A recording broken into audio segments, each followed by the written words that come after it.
Ivri, thank you so much for joining us today. My pleasure. It's really exciting not only to look at your past, present, and future, but also Israeli music Right. and even Israel. So I feel like we'll have a solid amount to talk about. Yeah. Let's do it. To get started, to get to know the man behind the microphone a bit, could you give a little bit of background, like where you were Right. born, Sure. upbringing? I was born in 1974 in a kibbutz in Emek Hefer, just next to Hadera. It's called Givat Chaim Ichud. You have two, Ichud and Meuchad. It's that they're right next to each other. As opposed to my older brother and older sister, I'm not a real kibbutznik, as they say, because we left when I was 4 years old. So I was born there, I had my first years there, and the kibbutz vibe. But then we left, and I grew up in just like a nice suburban city, kind of close to Tel Aviv. Although I feel like today, of course, geographically it didn't change, but culturally, I think today it's closer than what it used to be in the 80s when I grew up, and we still felt like Tel Aviv is this big, big city far away. But it's really not far. It's really close, actually. Yeah. I don't know, it's like Jersey and New York, yeah. And so that's where I grew up. And I studied high school when music became like really serious in my life because I was really into basketball also as a young kid. And music was always there. I started playing when I was 5 years old. I started playing the piano and like classical music and then pop and rock and jazz. But I really wanted to be a basketball player when I was a kid. And I played in Hapoel Herzliya, and then that was like my thing. And I had dreams about Maccabi Tel Aviv and European League. But then closer to high school, I started being more and more interested in professional music and doing things professionally and in music. And so that's when I decided I'm going to go to art school. And the only two big art schools that time in Israel where they had like a serious music art school was one of them was in Ramat HaSharon, which was kind of close to my house. So that's where I went. And then I got really into music. Like I had bands and we used to play in clubs. And I also started writing music for theater and film and modern dance. My brother was a dancer and choreographer. So he really got me into that world. And I was very, very interested. And I started writing a lot of modern music and modern classical music and modern jazz music. And starting to develop this idea that I'm gonna be a musician. Never a singer, by the way. It was never I never thought I'm gonna be a singer, and it was not my plan at all. And I used to write songs, but we had a band with this girl who sang all the songs, and she was the singer. And I was just a producer, writer, keyboard player. Yeah, never singing, never in the front. And it took some years for me some years and advices from professionals in the industry to understand that I need to actually sing my songs. Eventually, I started singing because my dream when I was like 18, and my dream was to go to UCLA to study film scoring. That was the thing. And I read it was really my life plan. And I wrote with them, and I sent them some of my music and they liked it, and they said I should come and study there and everything, but we didn't have the money, not even for the first semester, because they said they're going to give me a scholarship after, but we didn't even have the initial money to actually go. So I decided I'm going to stay in Israel and work and save some money.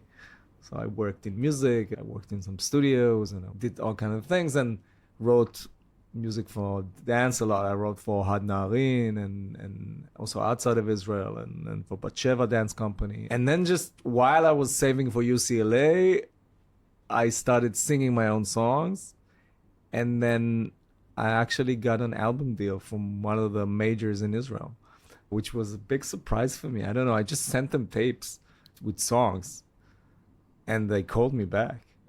and that was like, okay, beautiful, let's do it. And so I stayed here and I worked on this album, my first album, and I worked for like 3 years on that album. And then it came out, and suddenly It was a big success. It did really, really well. People really liked it. And I was like, wow, this is amazing.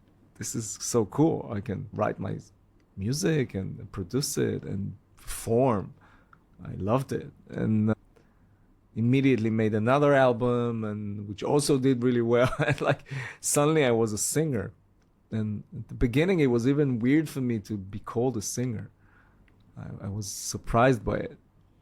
I always said, yeah, I'm a singer-songwriter, which I am. Over the years, I fell in love with also being a singer. And I also got better at it. And so now it's not so weird for me anymore. And since then, I did a lot of things. I know I made a lot of albums and a lot of tours and concerts in Israel and outside of Israel. I had this project called TYP. It was only music in English, and we were signed to Universal in Paris.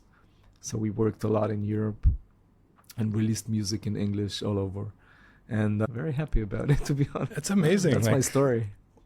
Wow. And there are a lot of things to dig into. I'm curious, what are you most proud of? You've had so many great accomplishments over the years. Is there anything that stands out or something that you're particularly excited about? Interesting question. I need to think about it. I think I'm proud of the fact that I've been doing this for so long and never doing, like, always being very true to myself, musically, artistically, culturally, always very open and very true to myself. And it's amazing when you can, for me, it's amazing because the idea that enough people out there love what I do so I can actually do it, I'm very lucky in that sense. It's a great gift. So I'm proud of all those albums and tours and connections with people, connections with my fans, with my audience. I think it's amazing. All those people that grew up listening to your music and they meet you and talk about their lives and how you help them and how it's connected and how we're all interconnected in some amazing emotional way. It's very profound when you think about it. I'm proud of the music I'm making and the lyrics I'm writing. I'm proud of the connections I'm having with other musicians. Proud of my band and my team. I think they're amazing. And our work together and our connection. And also culturally, I'm proud of being the first one to come out the way I did so early and to be always very vocal about it and to help other people in their journey. When life puts you in a position where you can actually do something that helps people, it's one of the best things that can happen, to be honest. I think it's a gift for me that I can give something like that to people and help and be part of some good doing. I like that. I mean, it's special to hear that you've taken your great talent and accomplishments over the years and that you're really helping people. And it's really cool that you get to build connections around the world and get to know people. I'm curious, you have been around for years and years. 97. I released my first album, 97. Yeah. That's incredible. Like, you can't say that about so many artists that they've been around and successful for so long. And I'm curious, specifically in Israel, what have you noticed over those almost 30 years? Yeah, wow. I've seen first of all, I've been a professional musician through what I would call the big change. The big shift. The music industry shifted in the whole world, to be honest, but also music, like with the internet. I was there when it happened. Like when I started, there was almost no internet, not for music anyway. We released CDs, vinyls, cassettes, selling CDs. The whole thing worked completely different. Radio was king. You had 2 channels on television. The attention war was very, very, very different. No social media. It was really different. And I was and all those years, all those 30 years, I've been being part of and witnessing this huge, huge change in how people find music, listen to music, experiencing culture, connecting to each other, connecting to the artist, who you need to be as an artist. These are all very, very interesting questions, I think. And they, of course, affect me as an artist. And I think for me, the one thing I can say that I think is truly important for art, for all you, actually for all human beings, but especially if you're an artist, I think, is curiosity. I think it's the one most important thing we can have in our lives, all of us. But if you're an artist, it's like you have to stay curious. You have to be interested all the time in what's going on, in new things, and connecting to new sound, to new ideas, to yourself even. Just writing lyrics. So a lot of people, when I started, all the big artists used to be singer-songwriters. Today it's not necessarily the same thing, but successful artists, I mean, like commercially. But if you're a singer-songwriter, you need to you need to write about something, right? It's a big deal to, over the years, to dive again and again into that crazy pool of yours, of your psyche, and come out with interesting stuff, meaningful stuff that is meaningful to you and to the people who listen to you. And this is the work. This is, you have to work. You have to work on being a person, a human. So you have to stay very curious. When you're writing a song, do you think this is what happened to me, putting it on paper, and then the audience finds some connection point to relate to it? Or are you already saying, like, okay, that was very personal, not sure if everyone will relate to that, let's make it more relatable? No, I write from a personal place, and that's how I like it. That's what moves me. And I love when other artists are doing that. I really connect to artists that write this way. And for me, writing it is very personal. And I think the best songs are the ones that you can really get personal, that you go in deep, like that when you're not afraid, but you put it all on the table. And I also write a lot about the culture, right? It's something that very interests me. And a lot of even my big hits are not necessarily song about just myself, just me, and what happened to me, or it's a lot about us. This is us, right? This is how I see us. And because also when I write about something, when I write about culture, I don't say you or like they. I'm not really interested in that. I'm interested in us, right? This is what is happening. I had this song, I don't know, came to my mind now. I wrote this song called Coffee Shops. I wrote it and when I moved to Tel Aviv and I started living, Tel Aviv vibe life, especially then, it was a lot about the new coffee movement and like sitting in coffee shops and people seeing. And I wrote about the society I'm seeing around me and people, but it's also about me. So it is personal in a way always, even when it's about us. But I like being an observer and writing those little essays about what's going on. What's your process like? Are you sitting at home for an hour in the morning? It changes. I learned from my experience that it can always happen to me. Like suddenly something that I see or hear, or someone said something, or I see, I don't know, a sign in the street, or I'm in a bar and I see a commercial on TV, or anything like that can spark a sentence that is about something, an idea, this little idea. It's still a little idea. It's not a big song, but it's just an idea about something, an angle. And then I have to write this down. Have to. And I'm talking pre iPhone days. I always had a notebook with me, always, like a notebook and a pen. I still trying to do that actually. In my bag here, I have 2 notebooks and a pen because I just love it. I love print and I love notebooks and pens. And then the lyrics are they're alive, because they're on the page. But I also write a lot on my phone, of course, and it can happen anytime, anywhere, and I don't want to lose it. So I will write this down. Sometimes it comes with a melody, so I'll always record it also. Now that I can actually with the iPhone, it's very convenient. And then I will have this thing, and then I can carry it with me. You know what? Some things can be there for 2 years, and nothing will happen with them. And then one day I will sit in my studio, and I'll be like, okay, this. I love this. This is great. And then I can tap into that idea and somehow I know what it meant to me when I wrote it. I don't know. I guess something in the brain saves those moments in some box in your brain, in your subconsciousness. It's there. And then when I relive it, I read it again and then say, oh, okay, that's cool. That's a cool idea. And then I'll start working with it in my studio. So it can be, and for me, studio can be a piano, which is my instrument. But sometimes I try to write on a guitar. I'm not a good guitar player at all, but I play a little bit. And I guess it was enough to write some big hits actually on the guitar. So I'm trying to write on a guitar sometimes.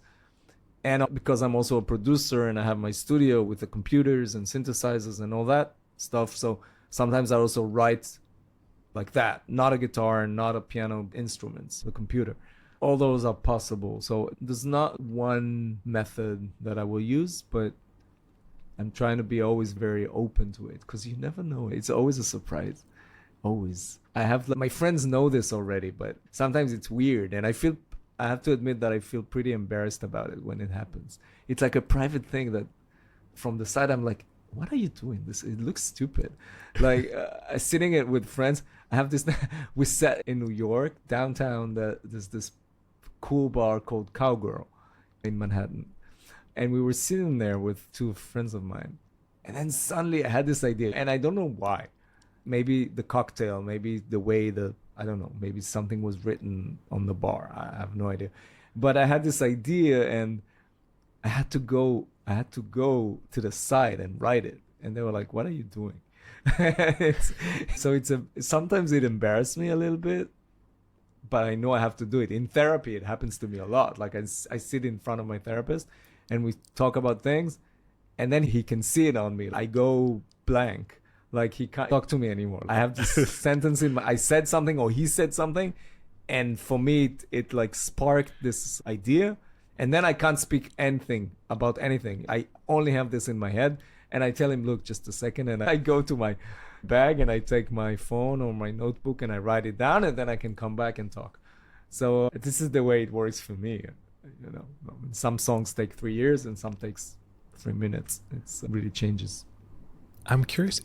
You spoke about curiosity and how important of a quality is. I'm curious about taking that like personal experience of making music and then collaborating. It seems like in Israel, everyone's just more accessible and in a way that you see collaborations, team ups, right. Whereas maybe in America, you don't see that as much. Yeah.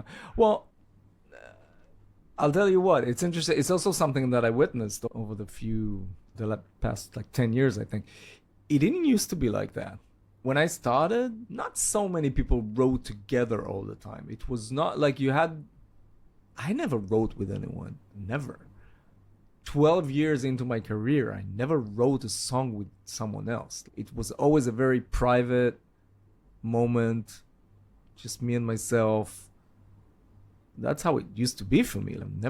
And when I started writing with other people, I feel it still is hard for me. I'm embarrassed. It's not easy for me because it's so open and it's so exposed. But the younger generation, they're very, very good at it. They were autistically born into this idea that you have writing groups and everybody's writing together and 5 people sit in a studio and write a song together and blah, blah, blah. And it's great. I don't know what, I'll be honest and I'll say that I think it's great in a way for pop music, maybe for more commercial kind of like lighter pop music. I don't think the huge best deep songs are written this way. I think the Let It Be of the world it's probably not gonna come this way. Those songs, Boy in a Bubble from Paul Simon, or I think those songs usually will be this one person who had this hard work with himself to bring this thing. But still it's fun. So I actually do it a lot these days. I write with people. It's a little bit like relationships. Like I need to trust them and I need to feel comfortable with them and I need to feel like we can be intimate. But when I feel that with someone, then I can write together and I really enjoy it. I feel like I learn from people I write with. And we go places that I will never go alone. Whenever you write with someone, then it's a whole new brain there in the room. If it's a good one, it goes places, and that's great when it happens. So I'm all for it, to be honest. But today it's much, much, much, much, much more used as a method 10 years ago, I would say. And I'm also curious about going from that moment of wanting to go to UCLA, wanting to score for movies, wanting to take that path, and then the album comes out and it's successful. And you've sort of had this rise over the years. Has that felt very gradual, or where you find yourself now? I think it was although the album was really successful immediately, I think it was more gradual than what it is today, because today with social media and the way internet works, then your face is very, very out there immediately. When I started, then I think it took a little bit more time for your face to be recognized. People would recognize the song maybe, but it took more time for them to know. They didn't go to your Instagram immediately and could see you in your own kitchen and your own bathroom and your own bed and blah, right away into your life. And who is this guy and what is he doing now? It wasn't like that. I was no one. And I think it's great, actually. I think it's really great. Like, it took time, and it took time to understand that people like what you're doing and that there's this connection and that they know you. They have ideas about you. Like, they hate you. Some love you, some hate you without knowing you at all, which is cool and no problem. And it took a little bit more time to make it happen. And I think that's a good thing, actually. I'm happy about how it went, obviously. But yeah, it's interesting. Sometimes I think about this path that you talked about and the change, and thinking about your life. And okay, what if we had money and I would go to UCLA? And what if, where would I be now? What would I do? Is there another change in my life that's coming that could be huge? Because as you get older, it's hard to think of a big change in your life, right? It's something very scary. You say, oh, wow. It's also your sense of self is already very structured.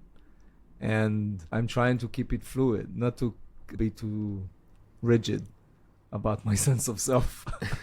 I'm wondering, now, over the years, you've become a national figure in a lot of ways, and something that really represented that more recently was at the Yom HaAtzmaut ceremony, lighting the torch. Yeah, right. It's a big honor for people, right. And especially in this last year. So I was curious, what did it mean for you? Oh man, that was a roller coaster, because any other year they would ask me to do it, I would, of course, gladly accept, say, wow, that's an honor. Thank you for thinking about me. Wow, amazing. No questions asked. This year it was tricky because on one hand, this ceremony is not a government ceremony. It's not a political ceremony. Although some can say, and I don't think they're wrong, that it is also, because it's produced by the government, and it's hard to say, but the idea, let's just talk about the idea of the ceremony, is not a political one. It's an Israeli one. It's broader than who's in charge right now, in a way. And for me, it was a question, because when they offered me, can I do this without supporting a government I don't support? Can I actually, is that, where is it? Where's the, I lost the word. There's a confrontation there, and there's a problem there. And some people were like, how can you do that? How can you take part in this? This is horrible. And I could understand them. I could understand all the criticism. I'm not even saying they're wrong. When I thought about it, I saw two options and I saw two ways. I saw this way that says, no, thank you. Thank you for offering me, but I'll pass. And there's what I did eventually, which is saying, yes, I will go there. I will represent the artist. I will represent the musicians who did amazing, amazing work since October 7th all over Israel. And that's who I came to represent. And that's who I came to light the torch for. And I felt this is really important. And my feeling was, if they gave me the chance to be there, me, with all I represent, with who I am, and I'm not changing that, with who I am, if they invited me to be there and be the one that is representing those artists, then I should do that. Then I should take part in this. And that's what I decided to do. It wasn't an easy decision. And I to this day, I would say I understand the criticism and I respect it a lot. But I actually saw the two perspectives and I chose one. I could choose the other one and it wouldn't be wrong, but I chose the perspective that I chose, and I'm happy I did. I'm happy I did because I felt that it was important to represent at that moment. Yeah. And it is a very powerful ceremony with people from different communities, different sectors of society. So to see musicians who have done so much I felt like if I will say no and a lot of my other friends will say no, then eventually it will be a very, very one-sided ceremony, which is also not so good probably. So again, it's different perspective, and at least in my eyes, none of them are wrong. That's what made it a hard decision. But I'm happy I chose to do it. From the heights of that meaningful answer, we're going to go a bit lighter and launch into the lightning round, which will just be, what is your favorite this? Okay. And what is your favorite that? Sure. So we'll start with your favorite Israeli food. And that's an interesting question, because what is Israeli food eventually? Like, what is it? What are we talking about when we say Israeli food? I grew up in a house. Again, it's not a quick answer. My mother is a Holocaust survivor. She's from Poland. After the war, they somehow got to Argentina. So she grew up in Argentina before she made Aliyah to Israel. From 10 to 20, she lived in Argentina. So she's very Argentinian in a way. My father was from Argentina. So I have a love for Argentinian food, I would say. I think it's amazing. Also a love for good knedelig soup, which is really close to my heart. My first boyfriend was half Moroccan, and I adore the fish, the spicy fish his mom used to make. Yeah, it was or Moroccan fish. Amazing. I think a favorite Israeli food, that's like, wow. I have a favorite Israeli restaurant. That would be good too. I love Milgo and Milbar. I think that's an amazing restaurant in Israel. Amazing chef. I think there's something about it that kind of represent my Israel, the Israel that I like so much. That is very, very pluralistic, and it's very modern, and it's very open. His food is very, on one hand, emotional. It's not like very precise and detailed. No, it is detailed, but it's not polite food, okay? It's not like a Michelin star restaurant in Paris or Middle Eastern. It's more Israeli, which I love. But it's smart, and it knows everything about the world, and it's connected to the world. It's not just here. It's and I think this is what's so amazing about Israel. I think this is what we're fighting not to lose in Israel. You know, this being a Middle Eastern country that is so deeply connected to Western ideas and to liberal ideas and progressive. And that's why I love me. And the last question, who's your favorite singer or one of your top singers? Ooh. Well, I grew up listening a lot to Peter Gabriel. Was really one of my biggest influences. And Paul Simon, which to this day, every time I go back and I listen to Paul Simon, I'm like, okay, this is the one true genius of everything. Leonard Cohen. I had a real privilege 2 years ago to do 6 or 7 or 8 concerts with the Philharmonic Orchestra in Israel, and an evening from the songs of Leonard Cohen. That was really one of my top musical experiences. It was amazing. The orchestra, the amazing orchestrations by Ilan Mochiach, which is this really, really, really talented Israeli musician. And it was all Leonard Cohen songs. And we decided to keep it in English. So it was like the original text, which is, as a lyricist, I can say this is just one of the absolute peaks of writing for me. And so Leonard Cohen, for sure. So these are maybe my three big giants, you know, of music. And I love, there's tons of amazing talent that I love. I love Bon Iver today from the States. And I grew up listening a lot to Counting Crows. They were in Renana, I think, Yeah, last I know. year. I actually missed it because I think we were performing in Dallas and Counting Crows were in Renana. I was like, damn. And that was funny, yeah. And Lauryn Hill. I used to listen to Lauryn Hill a lot when I made my first album, which is funny because it's not musically connected in any way, but it's just, I love it. I think I'm very eclectic. Also with my music is very eclectic, but the music I love is super eclectic. Could be really almost anything. Any genre of music, I can really find something I like. Almost always used to be like that. Also with the jazz and the classical. And so for me, it's hard, man. It's hard to choose. Especially these days, there's so much. Yeah, we have everything at the right, palm of our hands. No one is helping you choose. Well, Ivri, thank you so much for coming. Thank you, my on the show. pleasure. Of course.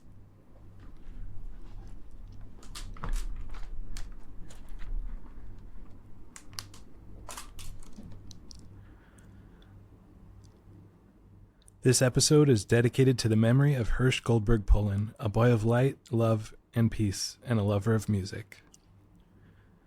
Today's guest is Ivri Lieder. Ivri Lieder is one of the most successful Israeli musicians of his generation, appreciated by fellow artists, critics, and the public alike.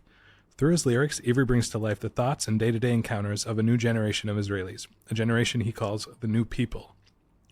It comes as no surprise to those who follow the Israeli music scene that the combination of Ivri's songwriting and his unique voice have made him not only a star, but one of the most adored and respected people in Israel. Born in a kibbutz in 1974, he started playing piano when he was 5 years old. His first musical steps were when he was in high school. At the age of 17, he started a group called Everyone Does It Like This, whose gigs included a performance at the legendary Roxanne Club in Tel Aviv. Ivri is known for his haunting voice and his vivid lyrics. Thank you so much for joining us on Sababoosh for this dive into Israeli music with Ivri Lieder. We hope you're inspired to check out some new Israeli artists and fan the flame of a love of Israeli music. This is our Season 1 finale. Thank you so much for coming along for the ride so far, and there is so much beyond the horizon. Get excited for some fun surprises around the corner in Season 2, which will begin right after the Chagim in early November. In the meantime, stay connected with us on social media. Follow, like, and share our posts on Instagram, Facebook, and LinkedIn. And don't forget to visit our website, sababoosh.com, where we publish weekly Substack articles on all aspects of Israeli culture, hoping you achieve a Sababoosh state of mind.